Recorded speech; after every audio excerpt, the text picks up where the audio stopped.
अस्सलाम वालेकुम एवरीवन, क्या हाल चाल है आप सबका। आई होप आप और आपके बर्ड्स बिल्कुल ठीक ठाक होंगे। उस्मान आपकी खिदमत में हाजिर है विद अनदर टॉपिक। आज का जो हमारा टॉपिक है वो ये है कि how to do egg candling. Egg की जो है वो कैंडलिंग हमने कैसे करनी है, how to find out if the egg is fertile और इनफर्टाइल। एग्स की जो स्टेजेस होती हैं वो कौन सी होती हैं, कितने दिन के बाद जो है वो फर्टाइल होता है और कितने दिन के बाद जो है उसमें से हैचिंग होती है। तो ये सारी चीज़ें आज हम डिस्कस करेंगे आज की वीडियो में। मैं आपको पिक्चर्स के साथ शो भी करता रहूँगा। तो it's a very important video for new fanciers.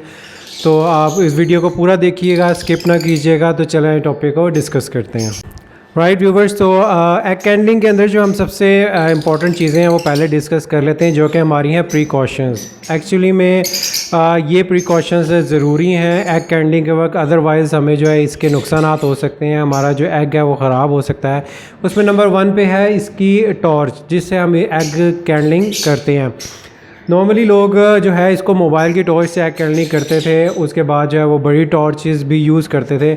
But मैं आपको रिकमेंड ये करूँगा कि आप ये दोनों तरीके यूज़ ना करें। दिस कुड बी हार्मफुल, क्योंकि जब आप मोबाइल से एग कैंडलिंग करते हैं तो उसके अंदर आपको एग को खुद हाथ से पकड़ना पड़ता है, जो कि बिल्कुल भी रिकमेंडेड नहीं है।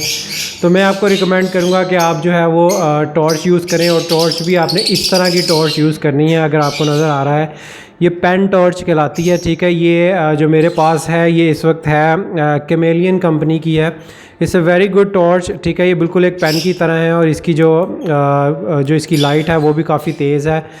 आप इसको एग्स को बग़ैर बाहर निकाले ही इसकी लाइट से जो है वो कैंडलिंग कर सकते हैं बॉक्स के अंदर। नंबर 2 पे हम डिस्कस कर लेते हैं प्रिकॉशंस के अंदर कि आपने किस वक्त जो है वो कैंडलिंग करनी है। नॉर्मली तो आप ये किसी वक्त भी कर सकते हैं, आप दिन में 2-3 दफ़ा भी कर सकते हैं। बट मैं आपको रिकमेंड ये करूँगा कि आपने अपने बर्ड्स को डिस्टर्ब नहीं करना। आपकी फ़ीमेल अगर एग्स पे बैठी हुई है तो आपने उसको डिस्टर्ब नहीं करना। तो you can only do it once a day, ठीक है। वो डे में कौन सा टाइम होता है वो आपने इवनिंग का टाइम चूज़ नहीं करना है। एग कैंडलिंग जो है वो हमेशा आपने डे में करनी है, अदरवाइज़ आपकी जो फ़ीमेल है वो डिस्टर्ब हो सकती है। वो ऐसे कि अगर आप इवनिंग में या मगरिब के बाद या रात को एग कैंडलिंग करते हैं, उस आप अपनी जो फ़ीमेल है वो बॉक्स से बाहर आएगी, तो हो सकता है कि वो दोबारा बॉक्स में ही ना जाए डिस्टर्ब होके या डर के मारे, या उसको बॉक्स नज़र ही ना आए। कुछ एवरी इसके अंदर लाइट इतनी कम होती है कि उसे बॉक्स नज़र ही नहीं आता, वो बॉक्स में दोबारा वापस ही नहीं जाएगी। इससे ये होगा कि एग्स की जो इंक्यूबेशन है वो रुक जाएगी और आपका डेड इंशल हो जाएगा। तो आपने जो एग कैंडलिंग है ये हमेशा डे के वक्त करनी है, ताकि फ़ीमेल दोबारा बॉक्स के अंदर चली जाए। नंबर 3 पे यस वेरी इंपॉर्टेंट कि आपने एग को कभी भी हाथ से नहीं पकड़ना। उसकी मल्टीपल रीजंस हैं, कुछ इंपॉर्टेंट रीजंस जो हैं वो मैं आपको बता देता हूँ। जब आप एग को उठाते हैं बॉक्स के अंदर से, तो फीमेल ने उसको एक सर्टन जो है तरीके से रखा होता है। उसकी सर्टन जो है वो रोटेशन या डायरेक्शन होती है, जिससे वो उसको इंक्यूबेट कर रही होती है। होता ये है कि एग को जो फीमेल है वो रिवॉल्व करती है कुछ देर के बाद, ताकि जो एग है वो चारों तरफ से, यानी कि तीनों चारों तरफ से जो है वो बराबर से इंक्यूबेट हो, उसे बराबर का टेम्परेचर मिले। टेम्परेचर से मुझे याद आया कि जो इंक्यूबेशन का टेम्परेचर है वो 37 डिग्रीज तक होता है। 37 डिग्री जो है वो फीमेल को जो है वो मेंटेन करना होता है इंक्यूबेशन में। तो वो उस टेम्परेचर को मेंटेन करती है एग के चारों तरफ से। तो जब आप एग को उठाते हैं बॉक्स के अंदर से, तो आपके एक तो हाथ की वजह से, अगर आपके हाथ सर्दी ज़्यादा है, आपके हाथ ठंडे हैं, तो 2 चीज़ें होंगी। एक तो एग का टेम्परेचर जो है वो सडनली डाउन होगा, ठीक है। उससे जो एम्ब्रियो होता है एग के अंदर वो डाई हो सकता है, इससे आपके जो एग है वो ख़राब हो जाएगा, डेड इन शेल हो सकते हैं। नंबर 2 पे अगर आपने हाथ नहीं धोए हुए, उसमें जम्स लगे हुए हैं, तो वो भी एग के पोर्स होते हैं जिसके अंदर से एयर जाती है, उसके ज़रिए से वो जम्स जो है उस पर लग सकते हैं, उसके अंदर जा सकते हैं, जिसकी वजह से अगेन एम्ब्रियो की डेथ हो सकती है, डेड इन शेल हो सकता है, आपका एग ख़राब हो सकता है। इसके अलावा जो है जब आप उसे हाथ पे उठाएंगे तो जो सडन जो मूवमेंट है ना एग की, वो एग के लिए ठीक नहीं होती। यानी कि आपने उसे बॉक्स में से एकदम से उठाया, उसको हाथ में थोड़ा सा हिलाया भी आपने, उसकी कैंडलिंग की जिससे एग मूव हुआ, उसके बाद आपने उसे वापस रख दिया, तो ये एक सडन मूवमेंट होती है एग में, जिसकी वजह से एम्ब्रियो डाई हो सकता है। तो ये भी आपने नहीं करना। तो आपने करना यही है कि आपने जो टॉर्च है उसके ज़रिए से एग कैंडलिंग करनी है। ठीक है, अभी मैं आपको पिक्चर्स में शो करता हूँ कि आपने किस तरह उसकी एग कैंडलिंग करनी है और किस तरह आपको पता लगेगा कि एग की जो है वो कितनी डेट हो सकती है, कितने दिन का एग जो है वो आप पहचान सकते हैं उसकी कैंडलिंग करने के बाद। आपने देखा होगा कि जो इंक्यूबेटर्स होते हैं उनमें कुछ जो है वो मैनुअल होते हैं, कुछ सेमी ऑटोमेटिक होते हैं, कुछ जो है वो ऑटोमेटिक होते हैं। तो इंक्यूबेटर जो ऑटोमेटिक होता है वो भी यही करता है, उसमें एग की जो है मूवमेंट होती है ताकि जो एग है उसको चारों तरफ से जो टेम्परेचर है वो बराबर का मिले ताकि उसका एम्ब्रियो जो है वो डेवलप हो सके और तब जाके जो है वो उसके अंदर चिक जो है वो बनता है। राइट व्यूवर्स, आप जो है वो पिक्चर में साथ साथ देख सकते हैं जब एग आपका ले करती है फीमेल तो सबसे पहले जो है वो येलोइश कलर में होता है, उसके अंदर जो आपको बिल्कुल योक ही नज़र आ रही होगी। ठीक है, जब आप उसकी कैंडलिंग करेंगे तो इंक्यूबेशन स्टार्ट होने के जो है तकरीबन 3 से 4 दिन के बाद जो है उसके अंदर वो एग जो है वो फर्टाइल होना शुरू होता है। जो फर्टाइल एग होता है उसमें सबसे पहले बारीक सी आपको जो रेड कलर की वेन्स हैं वो नज़र आएंगी। ये 5 to 10 डेज़ के दरमियान आपको नज़र आनी शुरू हो जाती हैं। ठीक है, इसके बाद ये जो वेन्स हैं ये डार्क होना शुरू हो जाती हैं, एम्ब्रियो डेवलप होता है, जो उसके अंदर जो चिक होता है उसका हार्ट आप देख सकते हैं, उसका जो डेवलपमेंट है चिक की वो भी आप देख सकते हैं। अगर आप उसे बहुत गौर से देखें अंधेरे में तो आपको ये सारी चीज़ें नज़र आएंगी। और टॉप ऑफ दैट जो फीमेल है आपकी वो इन सारी चीज़ों को फील कर सकती है। वो जब अंदर बच्चा बन रहा होता है उसकी हार्ट बीट, उसकी आवाज़, उस सारी चीज़ों को फील कर सकती है। यही वजह है कि अगर जो एग होते हैं वो फर्टाइल नहीं होते तो फीमेल ऑटोमेटिकली कुछ दिन के बाद उनके ऊपर से उठ जाती है, उनको अंदर दबा देती है। उसकी रीज़न ही ये होती है कि अल्लाह ताला ने उसको सेंस दी होती है जिससे वो फाइंड आउट कर लेती है कि एग के अंदर एम्ब्रियो डेवलप नहीं हो रहा।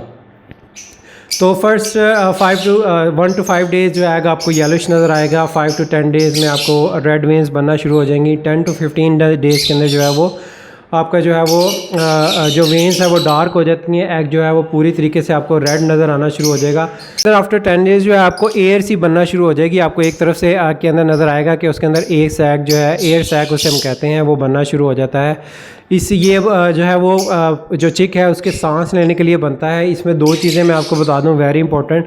अगर तो ये एयर सैक जो है वो नॉर्मल से कम है, यानी कि एयर का जो आपको गैप है वो ज़्यादा नज़र आ रहा है, इसका मतलब ये है कि आपकी ह्यूमिडिटी जो है आपके अंदर जो आपका इन्वायरमेंट है उसके अंदर बहुत कम है, जिसकी वजह से वो जल्दी सुकड़ता है और एयर सैक जो है वो जल्दी बढ़ता है और जो आपका योक है वो सुकड़ना शुरू हो जाता है। और अगर आपको एयर सैक बहुत कम नज़र आ रहा है आफ्टर 10 डेज़ के बाद तो उसका मतलब ये है कि आपकी ह्यूमिडिटी बहुत ज़्यादा है, आपका जो चिक है उसमें उसको सांस लेने में आगे प्रॉब्लम हो सकती है। इसी वजह से आगे जो है वो डेड इन शेल भी हो जाते हैं। तो 10 डेज़ के बाद आपको एयर सैक नज़र आना शुरू होगा। ये बिल्कुल स्लोली जो है वो कम होना शुरू होता है। ठीक है, and it has to be on a medium space. मैं आपको पिक्चर्स में शो कर देता हूँ कि परफेक्ट एयर सैक क्या होता है। ठीक है, अगर इससे ऊपर नीचे है तो इसका मतलब है आपकी ह्यूमिडिटी कम या ज़्यादा है। ह्यूमिडिटी की आपको ज़रूरत पड़ती है जब आपका चिक ने बाहर निकलना होता है। जब उसका चिक जो है वो शेल से बाहर निकल रहा होता है तब सबसे ज़्यादा ह्यूमिडिटी की ज़रूरत होती है आपके चिक को। तो आफ्टर 15 डेज़ के बाद जो है आपका एयर सैक बनना शुरू हो जाएगा और 20 to 21 days depending on the temperature जो आपने मेंटेन किया हुआ है आपकी फ़ीमेल ने या आपकी एवरी के अंदर जो है आपकी हैचिंग होती है। तो हैचिंग में जो एग जो है वो बिल्कुल आपको हाफ या डार्किश कलर में नज़र आना शुरू हो जाता है, क्योंकि अंदर जो है उसके बच्चा होता है। आप बच्चे की मूवमेंट भी देख सकते हैं अगर आप सही तरीके से नाइट के टाइम पे अंधेरे के अंदर अच्छी कैंडल टॉर्च से, अच्छी लाइट से उसकी जो है वो एग कैंडलिंग करें। तो ये तो होगी कुछ डेवलपमेंट स्टेजेस जो मैंने आपको पिक्चर्स के साथ शो कर दी। इसके बाद कुछ 2-3 स्टेजेस होती हैं जिससे ये पता लगता है आपका जो एग है वो ख़राब हो गया। नंबर 1 में मैं आपको बता दूं कि अगर आपके जो फीमेल है उसने आपका एग दिया है और एग के अंदर आपको सर्कल बना हुआ नज़र आ रहा है या आपको कोई रेडिश सी ऐसी चीज़ नज़र आ रही है जो एक साइड पे लगी हुई है, बिल्कुल डाउन हुई हुई है, इसका मतलब है कि आपका जो एम्ब्रियो है वो डाई हो चुका है, अंदर वो एग जो है आपका ख़राब हो चुका है। इसके अलावा अगर आपको कोई ब्लैकिश चीज़ नज़र आ रही है बिल्कुल साइड पे लगी हुई है जिसके अंदर वेन्स नहीं बनती, एग ख़राब होने की सबसे बड़ी जो निशानी है वो ये है कि उसके अंदर वेन्स नहीं बनती। वो जो उसके अंदर जो एम्ब्रियो बना होता है वो ख़राब हो जाता है, वो एक साइड पे पड़ा रहता है और वक्त के साथ साथ जो है वो डार्क हो जाता है जिससे जो है कि आपका ख़राब हो जाता है। तो ये कुछ प्रिकॉशंस थी जो मैंने आप लोगों के साथ डिस्कस करनी थी। तो प्लीज़ इसको बहुत एहतियात से करें, ये बहुत इंपॉर्टेंट है। आपके जो एक एग है, जिन्होंने महंगे बर्ड रखे हुए हैं वो इस चीज़ को बहुत अच्छी तरह समझते हैं कि आपका एक एक एग जो है, एक एक बच्चा जो है वो काफ़ी महंगा है। तो आप अपनी लापरवाही की वजह से अपना एग बिल्कुल ख़राब ना करें। मेरे जितने भी व्यूवर्स हैं जिनको मैंने सेटअप स्टार्ट करके दिया था, उनको मैं यही रिकमेंड करूँगा कि वो मेरे से व्हाट्सएप पे भी कांटेक्ट कर सकते हैं। तो वो यही टॉर्च यूज़ करें, उसकी कैंडलिंग प्रॉपर तरीके से करें, उसको हाथ में बिल्कुल ना पकड़ें ताकि आपको इसके रिज़ल्ट भी सही मिलें। तो वो मिलते हैं इंशाल्लाह नेक्स्ट वीडियो में विद अनदर टॉपिक। तब तक के लिए अपने बर्ड्स का, अपने पेरेंट्स का ख्याल रखें। टेक केयर, अल्लाह हाफ़िज़।